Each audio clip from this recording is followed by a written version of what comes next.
Hello. Today I bought Superman 2 on DVD at Big Lots. It cost $4.99 plus tax. I originally watched Superman 2 in the movie theater in 1981. It's always been my favorite of the 4 Superman movies. And a few years ago, I bought all 4 Superman movies on DVD.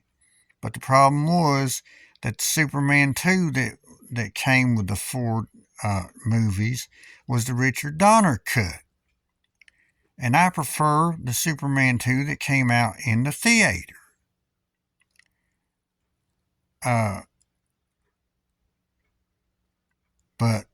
when I would try to find the Superman 2 that came out in theaters, all I could find was the Richard Donner cut. And that was irritating. Well, today, finally, I found Superman 2 that was released in theaters, not the Richard Donner cut. But I'm going to talk a little bit about the Richard Donner cut. So if you haven't seen Superman 2, the Richard Donner cut, I suggest that you stop watching this video because there are going to be spoilers. Okay, now on both versions of Superman 2, 3 evil Kryptonians were released from the Phantom Zone and they terrorized Earth.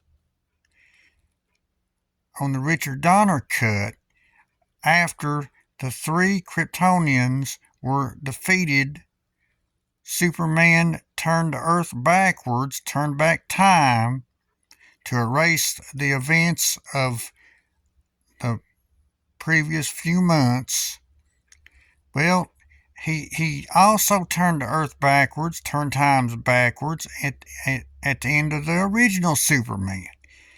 And I like the Richard Donner cut, except for that, because I don't think it's a good idea to put something in one movie and then put the same thing in a sequel. I don't think it's a good idea to repeat an idea that was used in the original in the second one. I don't think it was a good idea to repeat Superman turning back time. And do you remember the scene in both versions when the trucker beat the crap out of Clark Kent after he lost his powers? Well, because Superman turned back time a few months, the scene where he goes back and kicks the trucker's ass makes no sense.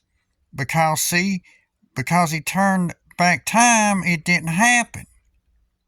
So that scene where he got his revenge against the trucker made no sense.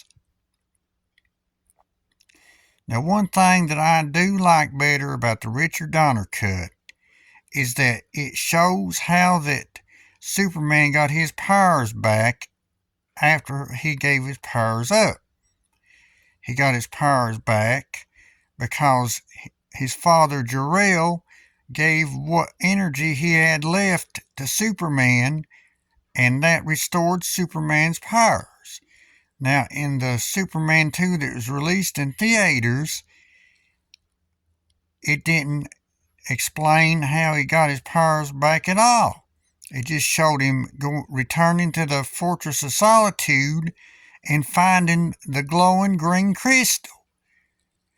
I feel it would have been better if they would have explained as well in the version that came out in theaters how he got his powers back. But I did like the Richard Donner cut, except where Superman turned back time. I don't think that was a good idea. Other than that, I thought it was pretty good. But my favorite version is the one that was released in theaters. Well, this has been my video. Thanks for watching.